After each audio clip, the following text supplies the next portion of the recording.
Bapak Ibu, saudara-saudari terkasih, rekan-rekan muda yang senantiasa dikasihi oleh Tuhan kita Yesus Kristus. Apa kabar? Sekali lagi untuk kita semuanya. Baik atau luar biasa? Luar biasa baik. Biasa baik di luar? Apakah semua setuju dan berbangga bahwa kita adalah orang-orang pilihan? Setuju, yakin. Kok hanya sedikit yang bersuara ya? Yang di belakang kayaknya berpikir, pilihan macam apa, Romo? Orang kita minoritas, udah gitu kita selalu mendapat penolakan. Iya atau enggak? Kayak gini juga mulai sepi suaranya ya. Iya atau enggak? Enggak apa-apa, ya kan? Kenapa saya bilang enggak apa-apa kita minoritas atau mendapatkan penolakan? Minoritas berarti jumlahnya kita kecil, sedikit. Ya wajar. Kita kan orang-orang pilihan, bukan orang-orang pasaran. Ya? Orang-orang pilihan itu jumlahnya sedikit, orang pasaran banyak, begitu ya. Dan orang-orang pilihan pasti banyak kesulitannya. Pasti banyak salibnya dibanding orang-orang pada umumnya. Dan kalau mau kita mengangkat diri lagi atau membahagiakan diri kita lagi, hari ini dalam Injil Yesus pun ditolak. Jadi kalau kita ditolak atau selalu mendapat penolakan, ya sama. Berarti salib kita sama dengan Kristus junjungan kita. Jadi berbahagialah kita orang-orang pilihan. Saudara-saudara terkasih, hari ini Yesus pulang kampung, ya. Dia kembali ke tempat asalnya. Ketika membaca Injil ini di kamar, ya kemarin begitu, saya cuma berpikir, iya ya, saya juga udah lama gak pulang kampung. Saya cuma mengingat, oh iya, saya takutnya lupa wajah ibu dan bapak saya itu seperti apa begitu ya. Tapi ya untungnya habis itu saya kangen, saya video call, oh ini bapak saya masih sama begitu ya. Nah, saudara-saudara terkasih, ketika mengingat pulang kampung, saya juga punya kenangan dengan orang tua saya. Saya ketika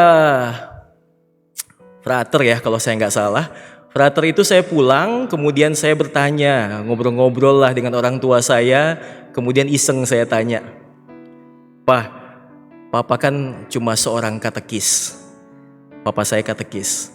Lalu ibu kan hanya ibu rumah tangga. Itu kan bukan profesi. Itu mah supaya gak kosong aja di KTP.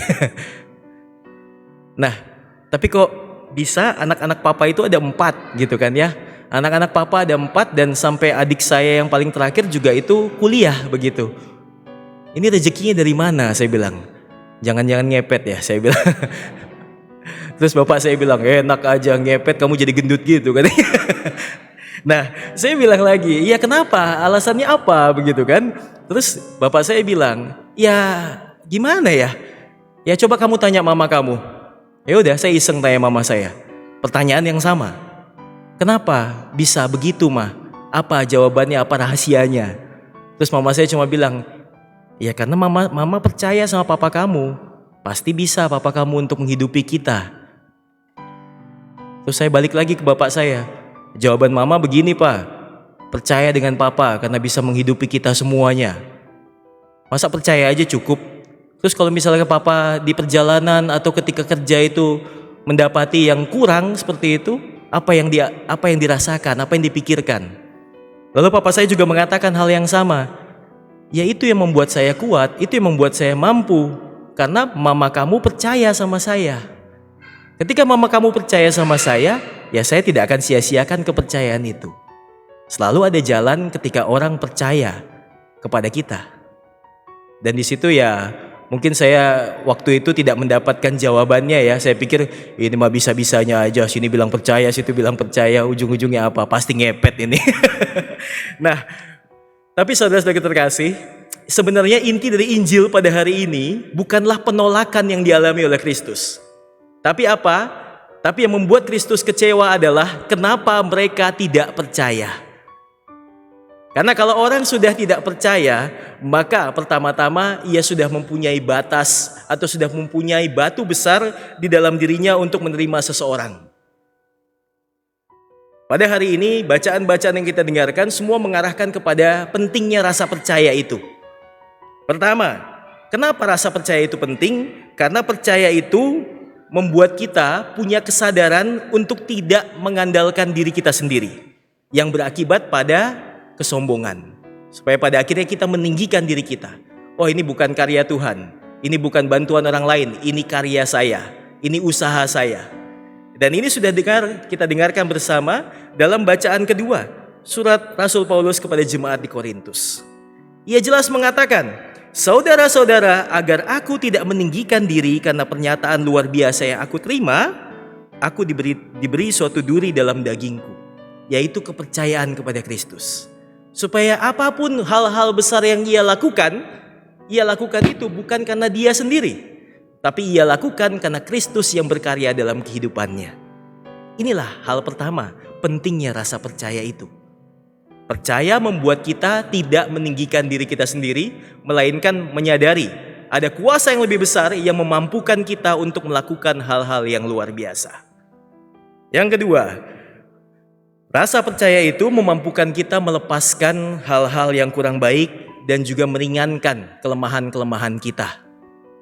Kadang kita sebagai manusia pasti punya sekali banyak kelemahan. Untuk melakukan sesuatu kita punya perasaan minder, kita punya perasaan rendah diri. Nggak mungkin kita bisa melakukan itu. Tidak mungkin bisa kayak pemikiran kita. Tidak mungkin terwujud usaha yang saya lakukan. Tidak mungkin ini itu. Selalu saja ada hambatan-hambatan yang kadang kita munculkan dari diri kita sendiri. Tapi dengan rasa percaya, kita menjadi lebih optimis. Dengan rasa percaya kita menjadi merasakan ada kuasa yang lebih besar di luar dari diri kita yang memampukan kita untuk melakukan sesuatu. Dan inilah yang dimiliki oleh bangsa Israel di bacaan pertama. Apa yang memampukan mereka untuk pergi dari tanah yang mereka diami ke tanah terjanji tanpa melihat suatu apapun? Tapi lagi-lagi rasa percaya itu yang memampukan mereka. Mereka meninggalkan hal-hal baik yang mereka terima, kemudian akhirnya pergi mengikuti Tuhan. Dan inilah juga yang dimiliki oleh para nabi. Ketika mereka punya segalanya, tiba-tiba diminta oleh Tuhan untuk melakukan sesuatu hal. Hanya dengan rasa percaya mereka berangkat dan juga melakukan segala sesuatu. Inilah hal kedua yang menjadi penting kenapa kita harus punya rasa percaya. Rasa percaya memampukan kita untuk menyadari bahwa kita punya kuasa lain yang bisa meninggikan kita. Kita punya kuasa lain yang bisa meringankan segala kelemahan-kelemahan yang kita punya. Dan yang ketiga, ini yang paling penting. Kenapa kita harus percaya? Karena kalau kita mau percaya, maka kita membiarkan kuasa Tuhan itu bekerja dalam kehidupan kita. Dalam Injil jelas dikatakan, Yesus heran kenapa mereka tidak percaya. Kalau orang sudah tidak percaya, maka sia-sia mukjizat yang dilakukan. Kalau kita ingat Injil minggu lalu, bahwa Yesus ingin menyembuhkan anak yang sedang sakit dari seorang kepala rumah ibadat. Kemudian di tengah jalan jubahnya disentuh oleh seorang yang sakit pendarahan. Apa yang membuat berani melakukan itu?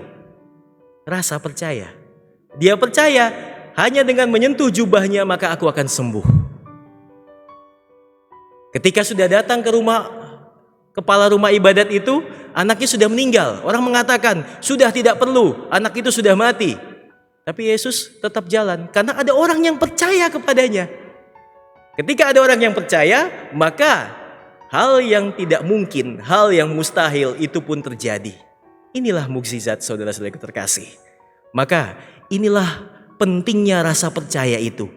Tadi kalau saya cerita tentang keluarga saya, kenapa bisa begini, bisa begitu, bisa sampai menyekolahkan anak sampai kuliah, padahal cuma katekis mungkin, atau cuma ibu rumah tangga mungkin, yang notabene tidak punya kerjaan yang luar biasa, tapi dengan rasa percaya memampukan hal yang mustahil menjadi sesuatu hal yang ada. Dan inilah yang memang hanya satu hal yang Tuhan minta dari kita, orang-orang pilihannya. Kita semua dipilih di sini, kita semua adalah kawanan orang-orang yang menyatakan diri kita percaya kepada Tuhan. Pertama-tama yang Tuhan minta kepada kita adalah, percayakah engkau kepadaku? Kalau kau memang percaya, tunjukkanlah dalam hidupmu. Dan pada akhirnya segala sesuatu menjadi tidak mustahil. Amin. Semoga rahmat yang Tuhan berikan kepada kita pada hari ini melalui bacaan-bacaan Injil di hari Minggu biasa ke-14 ini memampukan benih yang ada dalam diri kita berupa rasa percaya yang kecil ini semakin ditumbuh kembangkan menjadi luar biasa. Karena itulah yang kita punya sebagai manusia, yakni rasa percaya kepada Tuhan. Ketika rasa percaya yang kita miliki ini kita pelihara dan kita wujudkan dalam kehidupan kita sehari-hari, maka bukan tidak mungkin segala sesuatu yang mustahil yang kita harapkan, segala rencana yang kita siapkan, segala hal yang kita harapkan sehari-hari itu dapat diwujudkan karena kuasa Tuhan terjadi ketika orang mau percaya dalam namanya. Tuhan memberkati kita senantiasa.